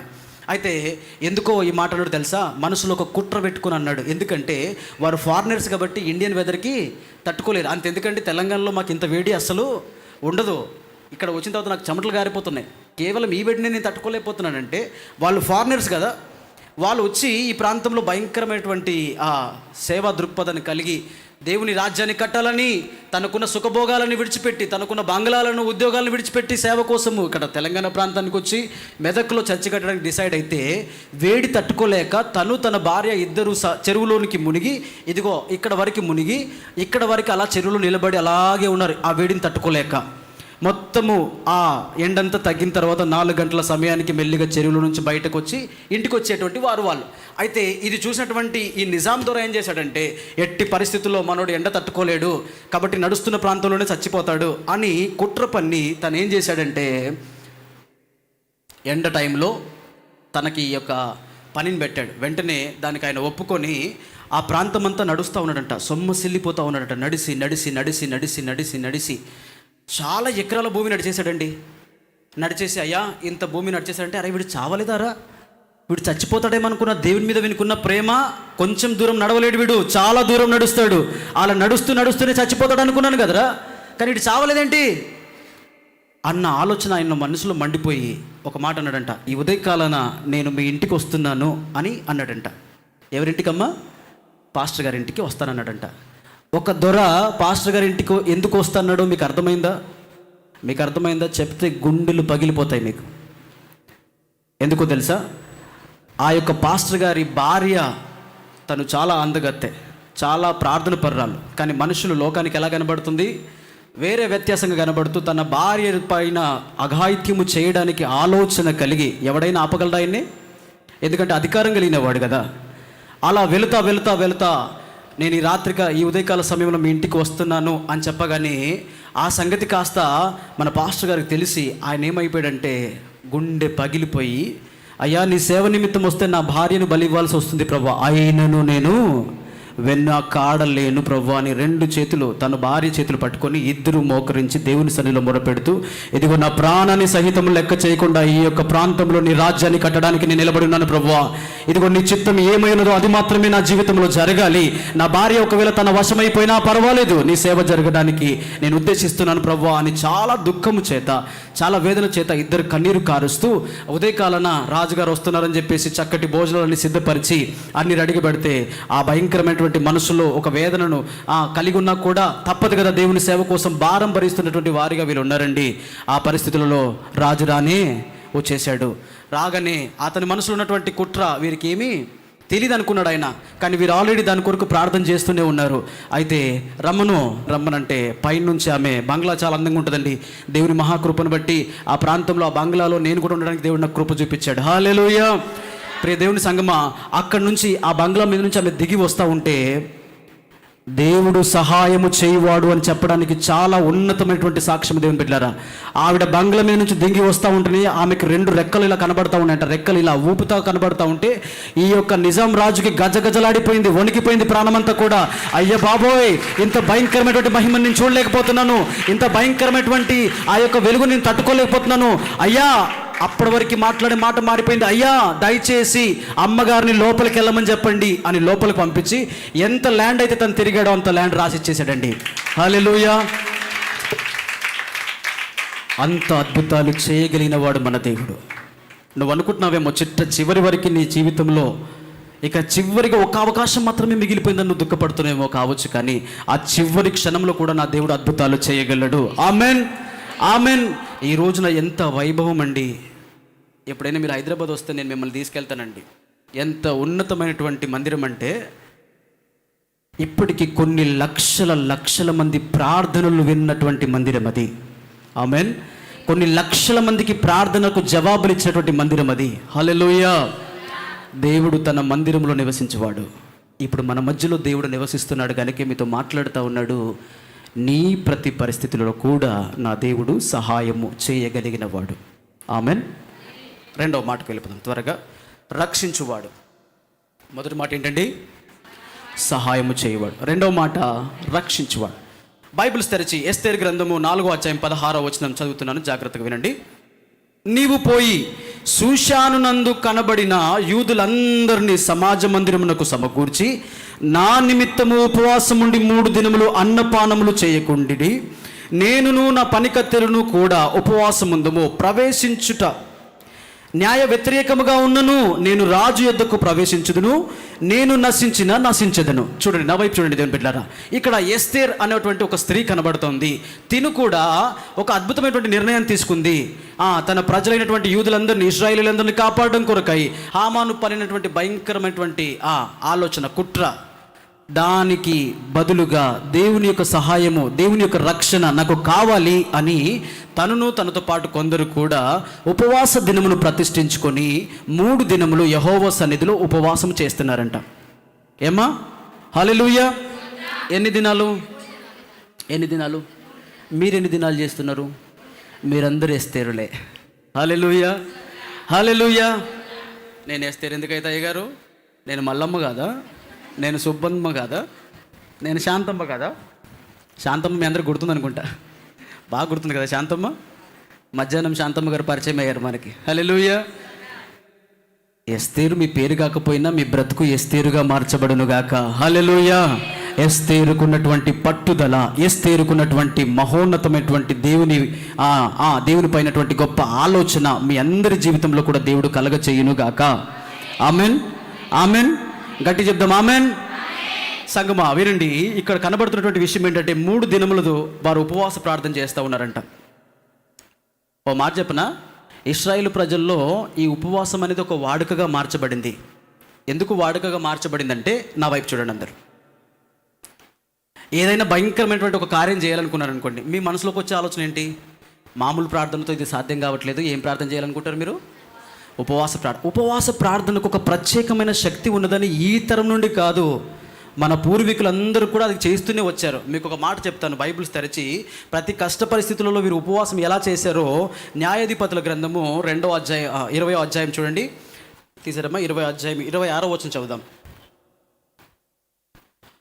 అప్పుడు ఇశ్రాయేలీలందరూ జనులందరూ కూడా పోయి బేతేలును ప్రవేశించి ఏడ్చుచు సాయంకాలం వరకు అక్కడ యెహోవా సన్నిధి కూర్చుండుచు ఉపవాసముండి దహన బలులు సమాధాన బలులు యెహోవా సన్నిధికి అర్పించిరి. హల్లెలూయా. ఎందుకు ఉపవాసం ఉన్నారో ఒక మాట చెప్తాను, మీరు జాగ్రత్త తినండమ్మా. ఎందుకు వీళ్ళు ఉపవాసం ఉన్నారో తెలుసా? ఇది ఎంత దారుణమో మీకు అర్థమవుతుంది. 3వ వచనం చదువుదాం. ఇశ్రాయేలీలు మిస్పాకు వచ్చి ఉన్నారని బెన్యామీనీలు వినిరి. ఇక్కడ జరిగింది, ఒకసారి వినండి. ఇశ్రాయేలీలందరూ మిస్పాకు వచ్చారని ఎవరు విన్నారంట? బెన్యామీన్ వాళ్ళు విన్నారు. బెన్యామీన్ గురించి ఇందాక చెప్పాను, వాళ్ళు భయంకరమైనటువంటి యుద్ధ నైపుణ్యం కలిగిన వారు. చదవండి అమ్మా నెక్స్ట్. ఇశ్రాయేలీలు ఈ చెడుతనము ఎట్లు చేయబడనో అది చెప్పుడని అడగగా, ఇక్కడ ఏం జరిగిందంటే మీకు చెప్తాను చూడండి. చంపబడిన స్త్రీ పెనిమిటి అయిన లేవియుడు ఉత్తరమిచ్చినదేమనగా, బెన్యామీనీయుల గిబియాలో రాత్రి బస చేయుటకై నేనును నా ఉపపత్నిని వచ్చి ఉండగా గిబియా వారు నా మీదికి లేచి రాత్రి నేనున్న ఇల్లు చుట్టుకొని నన్ను చంపదలిచిరి. నా ఉపపత్నిని బలవంతము చేయగా ఆమె, చూడండి ఎంత భయంకరమండి ఇది. ఇతన్ని చంపదలిసి, ఒక లేవిని చంపదలిసి తన భార్యని పాడు చేద్దామన్న ఆలోచనతో కలిగి ఉంటే ఎంతో ప్రయాసపడిన ఆ యొక్క భయంకరమైన కుట్ర నుంచి తట్టుకోలేక, వినండి సంగమా, ఆవిడ్ని చాలా భయంకరంగా వ్యసనపరిచి దుఃఖపరిచి గాయపరిచి, బైబిల్లో రాయబడినటువంటి మాట ఏంటంటే, నా ఉపపత్నిని బలవంతముగా తనని చాలా దుఃఖపరిచి ఆమెను చంపేశారంట. చంపేసిన తర్వాత ఎందుకయ్యా ఇలా చేశారంటే, వారు ఇంకా విపరీతంగా భయంకరంగా వీరి మీద తిరుగుబాటు చేస్తూ ఉన్నారంట. ఈ పరిస్థితిని చూసినటువంటి అతను ఇక్కడ రాస్తున్న మాట ఏంటంటే, వారు ఇశ్రాయేలీలలో దుష్కార్యమును వెర్రి పనిని చేసిరని నేను తెలుసుకొని నా ఉపపత్నిని పట్టుకొని ఆమెను, చూడండి, ముక్కలుగా కోసి ఇశ్రాయేలీల స్వాస్థ్యమైన దేశమంతటికి ఆ ముక్కలు పంపితున్నాయి. ఇప్పుడు ఏం చేశాడంటే ఈయన, చూడండి, మన ఇశ్రాయేలీల బిడ్డనే ఈ బెన్యామీను వాళ్ళు ఏం చేశారమ్మా, ఇలా పాడు చేసినందుకు నా భార్య చచ్చిపోయింది, నా ఉపపత్ని చచ్చిపోయింది, కాబట్టి నేను ఏం చేస్తున్నానంటే ఆమెను ముక్కల కింద నరికి ఒక్కొక్క గోత్రమునకు ఒక్కొక్క ముక్క పంపాడంట. ఎంత వేదన చూడండి అమ్మా. ఇలాంటి భయంకరమైన పరిస్థితులలో ఇశ్రాయేలీలందరూ ఏకంగా కూడుకున్నారు. ఎక్కడ? మిస్పాలో. ఇందాక నేను చెప్పానా, మిస్పాలో 12 గోత్రముల వారు ఏకముగా కూడుకున్న స్థలం అని చెప్పానా. అక్కడ కూడుకున్న తర్వాత అక్కడ ఏం జరిగిందో తెలుసా అండి? ఇశ్రాయేలీలందరూ కూడా ఒక్క మనిషి అయిపోయినట్టుగా, 11వ వచనం చూద్దాం. కాబట్టి ఇశ్రాయేలీలందరూ ఒక్క మనుషుడైనట్టుగా ఏకీభవించి ఆ ఊరి వారితో యుద్ధము చేయుటకు కూడిర్రు. అక్కడ జరిగిన సంఘటన ఏంటంటే, ఆ సమస్త జనుల్లో 16వ వచనం చదువుతున్నాను. ఆ సమస్త జనులలో చేర్చబడిన 700 మంది ఎడమ చేతి వాటము గలవారు, వీరిలో ప్రతి వాడును గురిగా నుంచబడిన తల వెంట్రుక మీదికి వడిసెరాయిని తప్పక విసరగలిగిన వాడు. ఇంత భయంకరమైనటువంటి వారు కదా బెన్యామీనులు. ఏం చేశారంటే 21వ వచనం చదువుదాం. బెన్యామీనులు గిబియాలో నుండి బయటకు వచ్చి ఆ దినమున ఇశ్రాయేలీలలో 22,000 మంది. ఓ మై గాడ్, మీకు అర్థమైందండి? ఎంతమంది చచ్చిపోయారు దేవుని బిడ్డలు? 22,000 మంది. ముందేమో ఆమెను అఘాయిత్యం చేసి చంపేశారు. ఆ బాధ తట్టుకోలేక ఇతను ముక్కలు కోసి ఇశ్రాయేల్ సమాజాన్ని అందరికీ పంపిస్తే వారందరూ ఒకే మనసు చేత, అరే ఇంత భయంకరమైన కుట్ర ఎలా చేస్తాడు అని అందరు కలిసి యుద్ధం చేయడానికి సిద్ధపడ్డారు. కానీ జరిగిన సంఘటన ఏంటో తెలుసా? ఇలా జరిగిన పరిస్థితి, వీరికి ఉన్నటువంటి సామర్థ్యం ఎంత గొప్పదంటే, ఒక్క దెబ్బకి ఒకటే యుద్ధంలో ఎంతమంది చచ్చిపోయారమ్మా? 22,000 మంది. 25వ వచనం చదువుదాం. ఇది రెండవసారి యుద్ధం చేస్తున్నారు మళ్ళీ. గిబియాలో నుండి బయలుదేరి వచ్చి ఇశ్రాయేలీలలో 18,000 మంది నేల కూరి సంహరించబడ్రి. ఒక మాటనండి, ఇది రెండోసారి యుద్ధం. ఇప్పుడు ఎంతమంది చచ్చిపోయారు? వేలకు వేలే చచ్చిపోతున్నారు. ఇక మూడోసారి ఇశ్రాయేలీలకు ఒక ఆలోచన కలిగిందండి. ఏమన్నా వైపు చూడండి. మూడోసారి ఇశ్రాయేలీలకి ఒక ఆలోచన కలిగింది. ఇక్కడ చూడండి. అప్పుడు ఇశ్రాయేలీలు 26వ వచనం చదువుతున్నాను చివరిలో. అప్పుడు ఇశ్రాయేలీలందరూ జనులందరూ పోయి బేతేలును ప్రవేశించి ఏడ్చుచు సాయంకాలం వరకు అక్కడ యెహోవా సన్నిధిని కూర్చుండి ఉపవాసము చేశారంట. ఒక భయంకరమైన విషయం చెప్పమంటారా? ఇక్కడ ఉపవాసం చేసిన తర్వాత జరిగిన సంఘటన ఏంటో తెలుసా? ఎంతమంది బెన్యామీలు ఇంత భయంకరం చేశారు కదా, దెబ్బకి కుప్పకూలి చచ్చిపోయినారని రాయబడింది బైబిల్లో. సమయం లేదు కనుక నేను ముందుకు వెళ్ళిపోతున్నాను, ఆ వచనం మీరు ముందుకు చదువుకుంటూ వెళ్ళిపోండి. కుప్ప కూలిపోయినారంట. ఏ శక్తి? ఏ శక్తి? దేని ద్వారా యెహోవా శక్తి పనిచేసింది? ఉపవాసము ద్వారా. మీరు చాలా చక్కగా వింటున్నారు. దేవునికి మహిమ కలుగును గాక. ఉపవాసము ద్వారా దేవుడు సహాయం చేశాడు. ఈ ఉపవాసము ద్వారా దేవుడు ఇశ్రాయేలులని రక్షించాడు. ఆమెన్. హల్లెలూయా, హల్లెలూయా, హల్లెలూయా. ప్రియ సంగమా, దేవుడు ఉపవాసం, అలాగే ఇర్మియా గ్రంథంలో 36వ అధ్యాయం 2 అలాగే 6, 7 వచనాలు చూడగలిగితే కూడా వాళ్ళకి కష్టం కలిగిన ప్రతిసారి ఏం చేస్తున్నారంటే ఉపవాసం పెట్టుకుంటున్నారనమాట. నేను చెప్పదలసినటువంటి మాట ఏంటంటే, whatever the trial situations are happening in your life, there is only one access, there is only one power, that is your fasting prayer. హల్లెలూయా. ఒకే ఒక శక్తి ఉంది. ఆ శక్తి అంటే నీ ఉపవాస ప్రార్థన. దీనికి నీ చదువు పనిలే, దీనికి నీ హైట్ పనిలే, నీ వెయిట్ పనిలే, నీ కలరు పనిలే, ఏది పనిలే. ఏం పని ఉంది? మోకరించే దేవుని సన్నిధిలో మోకరించి, దేవా నీవు తప్ప ఈ కార్యములు జరిగించేవాడెవడును, దేవా నీవు తప్ప ఈ కన్నీరు తుడవగలిగిన వాడెవడు, దేవా నీవు సహాయము చేయకపోతే నాకు సహాయం ఎక్కడి నుండి రా, దేవా నువ్వు రక్షించకపోతే నాకు రక్షణ ఎక్కడి నుంచి కూడా. అవును దేవుని బిడ్డలారా, అంత బలిష్ఠులైనటువంటి, అంత గురిగలిగినటువంటి బెన్యామీను వాళ్ళు కుప్ప కూలిపోయినారు. కారణం ఏంటో తెలుసా? Just because of your fasting prayer. నీ ఉపవాస ప్రార్థన బెన్యామీను ఎంత శక్తి కలిగినదైనా ఏ రీతిగా కుప్ప కూలిపోయిందో, నీ జీవితంలో నిన్ను గాయపరుస్తున్న, దుఃఖపరుస్తున్న ప్రతి పరిస్థితి, ప్రతికూలమైనటువంటి పరిస్థితి ఏది ఉన్నా కూడా నేనంటాను దాన్ని దేవుడు నేల మట్టుకు చేయగలడు. హల్లెలూయా. విశ్వాసంతో బిగ్గరగా చప్పట్లు కొడదామా దేవుడికి? My lord can do a biggest miracles in your life. He can transform the situations in your life. ఆయన ప్రతి పరిస్థితిని రూపాంతరపరచగలిగిన వాడు. ఆమెన్. సంతోషంగా ఉన్నారా?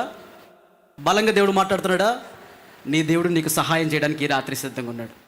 నీ దేవుడు నీకు రక్షణ ఇవ్వడానికి ఇది నా దేవుడు సిద్ధపడి ఉన్నాడు. అందుకే ద్వితీయోపదేశ కాండము 33వ అధ్యాయం 29వ వచనం రాయబడుతుంది, ఓ ఇశ్రాయేలు నీ భాగ్యం ఎంత గొప్పది, యెహోవా రక్షించిన నిన్ను పోలిన వాడెవడు. ఎవరు రక్షిస్తున్నారమ్మా నిన్ను? ఎవరు రక్షిస్తున్నారమ్మా? అయ్యా ఎవరు రక్షిస్తారు మిమ్మల్ని? చెప్పాలి గట్టిగా. నీ డబ్బు నిన్ను రక్షించగలదా? నీకున్న ప్రఖ్యాతి నిన్ను రక్షించగలదా? నీకున్న నాయకత్వపు లక్షణాలు నిన్ను రక్షించగలవా? యెహోవా మాత్రమే నిన్ను రక్షించగలడు. నేను మాట చెప్పనండి, మా హైదరాబాద్ ప్రాంతంలో ఒక పరిస్థితి జరిగింది. ఒక ఆవిడ ఎంఆర్ఓగా పనిచేస్తుందంట. నా వైపు చూడండి అందరూ. ఎంఆర్ఓ అంటే మంచి శాలరీ వస్తుందండి. పొద్దున వస్తామంటే మా తమ్ముడితో నేను మాట్లాడుతూ కారులో వస్తున్నాను. ఒక ఆటోలో కొంతమంది స్త్రీలు వెనక సైడ్ కూర్చొని హడావిడిగా టిఫిన్ చేస్తూ ప్రయాణం చేస్తూ ఉన్నాను. నాకు అది చూడగానే చాలా బాధేసింది. నాన్న ఇక్కడ అమ్మాయిలందరూ బాగా ఎక్కువ పని చేస్తారా నాన్న అని అడిగాను. అడిగితే వెంటనే తమ్ముడు అంటాడు, అవునన్నా వీరందరూ కూడా చేపల చెరువులలో లేదంటే కంపెనీస్ ఉన్నాయంట కదా ఇక్కడ, రొయ్యల కంపెనీస్లలో అట్లలో పని చేసుకుంటారంటే ఎంత ఇస్తారు నాన్న అంటే, ఏముంటుందన్నా 8,000 10,000 ఇస్తారన్నా. అబ్బాబాబా ఎంత దుఃఖం అండి, ఎంత దుఃఖం అండి ఇది. ఒక మాట చెప్పమంటారా, అంత కన్నీటితో నువ్వు బ్రతకనాల్సిన అవసరం లేదంటా నేను. ఆమెన్. అలాగని చచ్చిపోమనా? కాదు కదా. ఏంటి, కన్నీటితో బ్రతకాల్సినటువంటి పరిస్థితినైనా నువ్వు అనుభవించడానికి ఇష్టపడుతున్నావు, కానీ మోకాలు వంగట్లేదు ఏంటమ్మా నీది? చేతులు జోడించలేకపోతున్నావే. దేవుడి దగ్గర మోకరించి, ప్రభువా నేను ఎందుకు ఇంత దుఃఖపడాలి? ఆనాడు గొర్రెలు కాసుకుంటూ తీసుకెళ్ళి పెట్టావు. అవునా? అవునా? రూతు ఎవరండి? రూతు అన్యురాలు ఆవిడ. ఏమైపోయిందమ్మా? బోయేజు గారికి భార్య అయిపోయి యేసు ప్రభు గారే ఆమె కడుపులో నుండి, ఆమె సంతతి నుండి చేశాడు. హల్లెలూయా. God can transform your life at any cost, at any moment. Hallelujah. Until unless you kneel before him. ఆయన సన్నిధిలో నువ్వు మోకరించగలిగితే నీ జీవితంలో నువ్వు ఎలాంటి పరిస్థితుల్లో అవసరం లేదు దేవుడికి. God doesn't need your quality. God needs your availability. God doesn't need your ability, but he needs your availability. Hallelujah. దేవుడికి నీలో ఉన్నటువంటి సామర్థ్యాలతో పనేం లేదు, కానీ నువ్వే దేవుడికి కావాలి. ఆమెన్. దేవుడు మిమ్మల్ని అందరినీ ఒక ప్రత్యేకమైనటువంటి రూపంలో, ప్రత్యేకమైనటువంటి రీతిలో తయారు చేశాడు. కొంతమంది బాధపడుతున్న, నా ముక్కు నడ్డి ముక్కు అయిపోయిందండి. ఏసే ముక్కు నడ్డి ముక్కు అయితే నేను అలా రూపించింది ఎవరు? కొంతమంది అనుకుంటారు నాకంతా, ఇందాక మనం మాట్లాడుకున్నాం కదా, అవును ఏసై కూడా బట్టతలయ్యి ఉంటాడు. రైట్. దేవుడు నీ జీవితంలో అద్భుతాలు చేయగలడు మా. You are a unique person. ప్రియ దేవుని బిడ్డలారా, దేవుడు రక్షించువాడై ఉన్నాడు. ఆమెన్, ఆమెన్. అంతేకాకుండా ఇశ్రాయేలీయులకి ఎలాగైతే కష్టాలు పడుతున్నప్పుడు ప్రార్థన చేయడం అలవాటు అయిపోయిందో, మీ జీవితంలో కూడా ఈ ఉపవాస ప్రార్థనను మీ జీవితంలో నిశ్చయంగా దేవుని రక్షణను మీకు కలగజేయునుగాక. అమెరికా ప్రాంతంలో కర్ట్ కొబెయిన్ అనేటువంటి ఒక వ్యక్తి ఉన్నాడు. ఎవరినానా? కర్ట్ కొబెయిన్. అతను ఏంటంటే ఒక మంచి రాక్ స్టార్, ఒక మంచి మ్యూజిషియన్. అతనికి ఒక రోజున ఒక రిపోర్టర్ వచ్చి అడిగాడంట, అయ్యా మీరు ఇంత గొప్ప ఏంటమ్మా ప్రఖ్యాతిని సంపాదించేవారు కదా, ఇంత ఉన్నతమైనటువంటి జీవితాన్ని మీరు జీవించగలుగుతున్నారు కదా, మిమ్మల్ని ఒక ఇంటర్వ్యూ తీసుకోవాలని ఆశపడుతున్నామని వచ్చి అనేక ప్రశ్నలు అడుగుతూ ఉన్నారు ఆయన్ని. అడిగి చివరికి ఒక ప్రశ్న అడిగారంటే, ఏమనంటే మీ జీవితంలో మీకు అతి ఇష్టమైనవి ఏంటి అని అడిగారంట. ఏమడిగారు? అతి ఇష్టమైనవి ఏంటి అని అడిగారంట. అడిగితే వెంటనే ఆయన చెప్పాడు, నాకు అతి ఇష్టమైనవి 2. నెంబర్ 1 డ్రగ్స్ అని చెప్పాడంట. డ్రగ్స్ అంటే మత్తు పానీయములు, లేదంటే మత్తు పదార్థములు. ఎందుకంటే నాకు ఉన్నటువంటి ఆ భారాలన్నింటినీ తొలగించుకోవాలంటే నేను మత్తు తీసుకోవాలి. నెంబర్ 2, నాకు నా కూతురు చాలా ఇష్టం అని అన్నాడంట. ఈ 2 విషయాలు, నా చిన్న కూతురు నాకు చాలా ఇష్టము, నాకు మద్యం అంటే చాలా ఇష్టం అని చెప్పాడంట. ఈ చెప్పిన కరెక్ట్గా 15 రోజులు అయిందో లేదో దేవుని బిడ్డలారా, తన ఇంట్లోనే తను గన్తో తన తలకు పెట్టుకొని షూట్ చేసుకొని చచ్చిపోయాడు. ఈ మాటలు మీకు కనబడతాయి రిపోర్ట్లో. ఓకే, గన్ పెట్టుకొని కాల్చుకొని చచ్చిపోయాడు. చచ్చిపోయిన తర్వాత ఈ ఇన్వెస్టిగేషన్ టీం అందరూ వచ్చేసి అతన్ని చూసి ఏం జరిగిందో సంగతి కనుక్కుంటే ఆ పక్కన ఒక చిన్న లిస్ట్ కనబడింది. ఆ లిస్ట్ ఓపెన్ చేసి చదివారంటండి. చదివితే ఏం జరిగిందో తెలుసా? చదివితే ఏం జరిగిందో అక్కడ రాయబడిన మాట ఏంటో తెలుసా? ఇతను రాసిన మాట ప్రపంచానికి ఒక భయంకరమైనటువంటి సందేశాన్ని ఇచ్చేసి వెళ్ళిపోయింది. తన ప్రాణాన్ని కోల్పోయే మూమెంట్లో ఆయన రాసిన మాట ఏంటో తెలుసా? ఇదిగో, ఈరోజు చాలా ప్రఖ్యాతిగాంచిన వాడిగా నేను బ్రతుకుతున్నాను, కానీ రేపు నన్ను దాటేవాడు ఒకడు వస్తాడు. వాడు నన్ను దాటి నా పేరు వాడికి కలుగుతుండగా దాన్ని చూసి నేను తట్టుకోలేను. కనుక నేను ఒక మంచి యోగ్యమైన స్థితిలో ఉండగానే, ఒక ప్రఖ్యాతిగాంచిన వాడిగానే నేను ఉండగానే నా జీవితాన్ని ముగించేసుకుంటానని చచ్చిపోయాడంటండి. ఇది ఎంత దౌర్భాగ్యం చూడండి. తనకున్నటువంటి మంచి పేరు అతన్ని రక్షించగలిగిందా? తనకున్నటువంటి మంచి స్టేటస్ అతన్ని రక్షించగలిగిందా? నిన్ను రక్షించువాడు యెహోవా మాత్రమే. ఇందాక నేను చెప్పాను, హైదరాబాద్లో MRO అనేటువంటి ఒక మంచి ఉద్యోగం చేస్తున్నటువంటి ఒక ఆవిడకి జీతం చాలా ఉన్నతంగా ఉంటుంది కదండి, చాలా ఉన్నతంగా ఉంటుంది కదా. అది సంపాదించడం కాకుండా డబ్బు వ్యామోహము పెంచిపోయి ఆవిడ ఏం చేసిందో తెలుసా? ప్రతిరోజు ఆ అక్రమంగా డబ్బుని లంచం తీసుకుంటూ ఆ లంచాన్ని ఆవిడ ఎక్కువ అలవాటు అయిపోయిందండి. ఒక రోజున పోలీసు వాళ్ళు ఇన్వెస్టిగేషన్ చేస్తూ తన ఇంటిని టీం వాళ్ళు వచ్చేసి ఆ ఇంట్లో మొత్తం జరిగినటువంటి సంగతులన్నీ తనిఖీలు చేస్తూ ఉంటే ఈవిడ ఈ పరిస్థితులు ఉన్నదంత పరిస్థితి బయటపడిపోతుందేమో అని చెప్పేసి వాళ్ళ భర్త ఆ బాధ తట్టుకోలేక ఇంటి మీకెళ్ళి దూకాడంట. ఇంటి మీకెళ్ళి దూకంగానే భర్త చచ్చిపోయాడు. భర్త చచ్చిపోయిన వెంటనే ఈ బాధతో ఈవిడికి ఆరోగ్యం క్షీణించిపోయింది, హాస్పిటల్లో పడింది. ఇది నిజంగా జరిగిన సంఘటన. హాస్పిటల్లో పడింది. భర్త హాస్పిటల్లోనే ఉన్నాడేమో, ట్రీట్మెంట్ జరుగుతుందేమో అనుకుంది కాస్త, కానీ భర్త చచ్చిపోయినాడనే సంగతి జస్ట్ అలా వినబడంగానే ఈమెకు గుండె అయిపోయి ఈమె చచ్చిపోయింది. ఈ రోజున ఆ డబ్బు ఆవిడిని కానీ ఆమె భర్తను కానీ తన కుటుంబాన్ని కానీ రక్షించగలిగిందా? దేని కొరకు నువ్వు పరుగులెత్తున్నావు? దేని కొరకు నువ్వు ప్రయాణం చేస్తూ ఉన్నావేంటి? ఈ రోజు నుంచి మీ ఆలోచన దేవుడు మార్చునుగాక. దేవునికి స్తోత్రంగా. నేను అసలు ఆమెను చెప్పమని అనలేదు. అనేక మంది మీరు ఆమెను చెప్పుచుండగానే నా దేవుడు మార్పులు కలగజేయుచున్నాడు. హల్లెలూయా. నిశ్చయముగా మీరందరూ దీర్ఘాయువు చేత సుఖ జీవితము చేత బ్రతకాలని నేను కోరుకుంటున్నాను దేవుని సేవకుడిగా. హల్లెలూయా.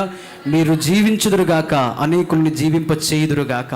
మీరు మండుదురుగాక, అనేకుల్ని మండింప చేయుదురుగాక. Amen, amen. ఇంత గొప్ప రక్షణను మీరు నిర్లక్ష్యము చేసిన ఎడల ఎలాగూ తప్పించుకుంటారు అని వాక్యం రాయబడింది. ఈ రక్షణ నీకు మాత్రమేనా? నీ ఇరుగు పొరుగు వారికి అవసరం లేదా? మరి వాళ్ళకి చెప్పాల్సిన బాధ్యత ఎవరిది? మీదే. ఈ రక్షణను వారి ప్రాణం కూలిపోక మునిపే అమ్మా సంఘం పట్ల భారం కలిగి ఉండండి అమ్మా. ఈ ఉపవాస దినాల్లో నీకు సహాయం చేయువాడు యేసుక్రీస్తు మాత్రమే. నీకు సహాయము చేయువాడు యేసుక్రీస్తు మాత్రమే. నేను రక్షించువాడు యేసుక్రీస్తు మాత్రమే. హల్లెలూయా. దేవుని రక్షణ పైన నువ్వు ఆధారపడు. దేవుడు నీకు మహాకార్యములు చూపించునుగాక. ఆమెన్. చివరిగా 3వ పాయింట్ నేను చెప్పేసిన వాక్యాన్ని ముగిస్తాను. దయ చూపించువాడు. ఎవరమ్మా మన దేవుడు? మొట్టమొదటిగా సహాయం చేయువాడు, రక్షించువాడు, దయ చూపించువాడు. మెఫీబోషెత్ అనేటువంటి ఒక వ్యక్తి బైబిల్లో సమూయేలు 2వ గ్రంథంలో 4వ అధ్యాయం 4వ వచనంలో కనబడతా ఉంటాడు. ఈ మెఫీబోషెత్ ఎవరంటే యోనాతాను గారి యొక్క కుమారుడు. నా వైపు చూడండి, వాక్యం సమయం లేదు కనుక చాలా సమయం దాటిపోతుంది, నా మాట జాగ్రత్తగా వినండి. యోనాతాను గారి కుమారుడు. ఇంతకీ యోనాతాను ఎవరంటే సౌలు గారి కొడుకు.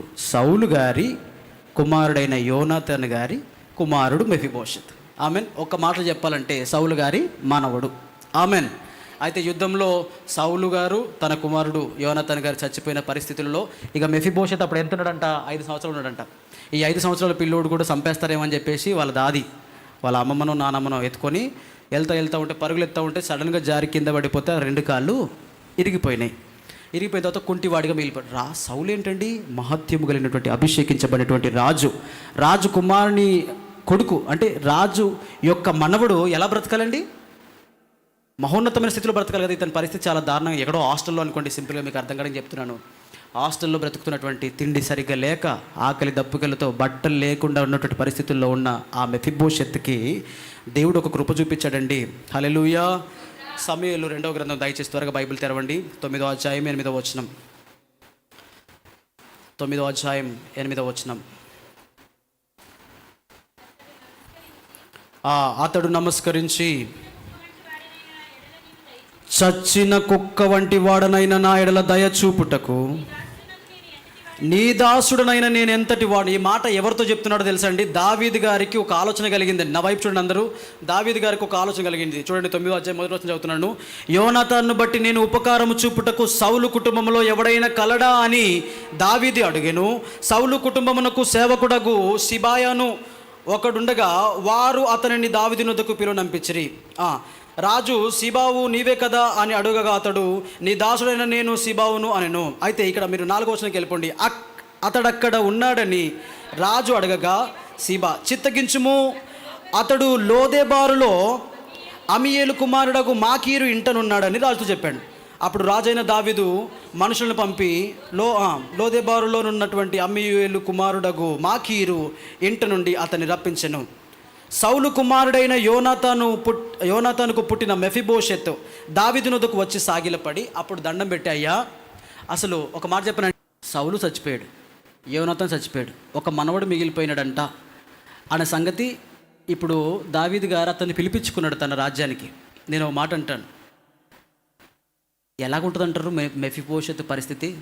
ఇప్పుడు నన్ను ఏదో చంపడానికి, నా పేరు పైన ఉన్న ఆస్తిని కూడా తన సొంతం చేసుకోవడానికి నా ప్రాణం మిగిలింటే కుదరదు, కాబట్టి నన్ను చంపడానికి పిలుస్తున్నాడు రాజు అని దుఃఖపడితే వెళ్తే, అప్పుడు దావీదు అంటాడు, నీ తండ్రి అయిన యోనాతానును బట్టి నేను నీకు ఉపకారం చేయాలని ఆశపడుతున్నాను కుమారుడా.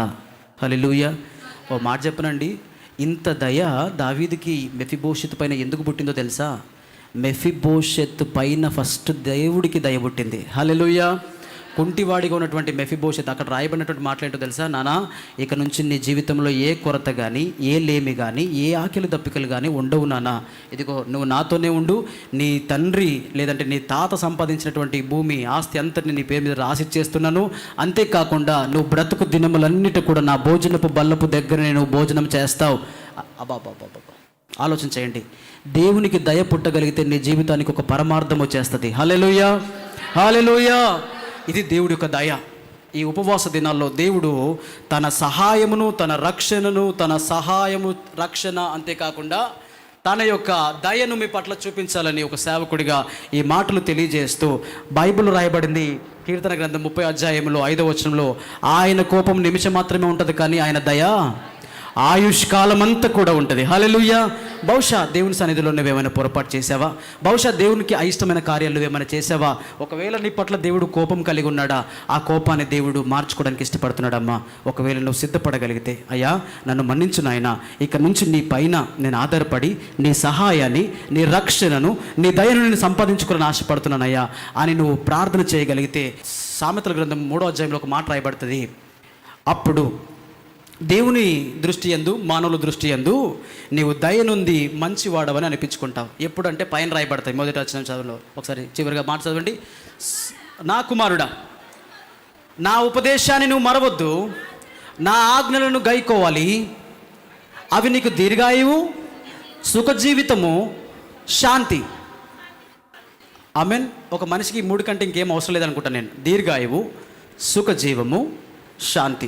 ఏమా? దీర్ఘాయువు, సుఖజీవము, శాంతి. దేవునికి ఇవ్వాలనుకుంటుంది ఆయన సహాయము, ఆయన యొక్క రక్షణ, ఆయన యొక్క దయ.